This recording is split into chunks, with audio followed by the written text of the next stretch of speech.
ശരിക്കും നിങ്ങളുടെ ഒരു മാരേജ് ലവ് സ്റ്റോറി ഉണ്ടാവുമല്ലോ അല്ലേ? ലവ് മാരേജ് ആണോ ശരിക്കും? അപ്പം ആ സ്റ്റോറി എന്താണെന്ന് കേൾക്കാൻ എന്നെ. കൂടുതലായിട്ടൊന്നുമില്ല. വേന ഷൂട്ടിങ്ങിനൊക്കെ ഇങ്ങനെ പല സ്ഥലത്ത് വരുന്നല്ലേ. അപ്പൊ അങ്ങനെ ആലുവയിൽ വന്നിട്ടുണ്ട്. ഞാൻ ഇപ്പൊ ആലുവയിൽ വർക്ക് ചെയ്തുണ്ടായത്. അങ്ങനെ മേനോനെ കണ്ടിട്ട് ഞാൻ പരിചയപ്പെട്ടായിരുന്നു. കുറച്ച് നാള് ഷൂട്ടിങ്ങിനൊക്കെ ഇവിടെ ഉണ്ടായിരുന്നു. അങ്ങനെ പരിചയപ്പെട്ട് ഫസ്റ്റ് നല്ല ഫ്രണ്ട്ലി ടൈപ്പ് ആയിരുന്നു. പിന്നെ പുള്ളീന്റെ സ്റ്റോറി എല്ലാം കേട്ടപ്പോ ഒരു ഇമോഷണൽ ആയിരുന്നു.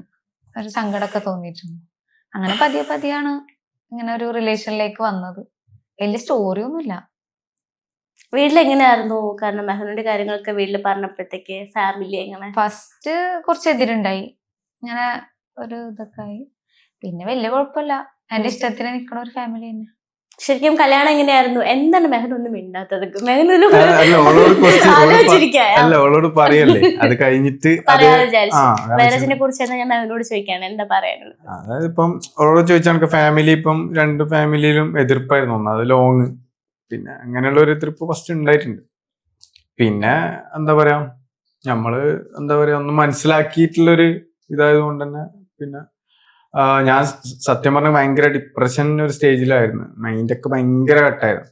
പിന്നെ എന്നാലും ഒന്നിനും വർക്ക് ചെയ്യണമെന്ന് എന്താ പറയാ ഒന്നിലേക്കൊരു താല്പര്യം അല്ലെങ്കിൽ എൻ്റെ ഇത് ഭയങ്കര ഫിസിക്കലി ഡൗൺ ആയി.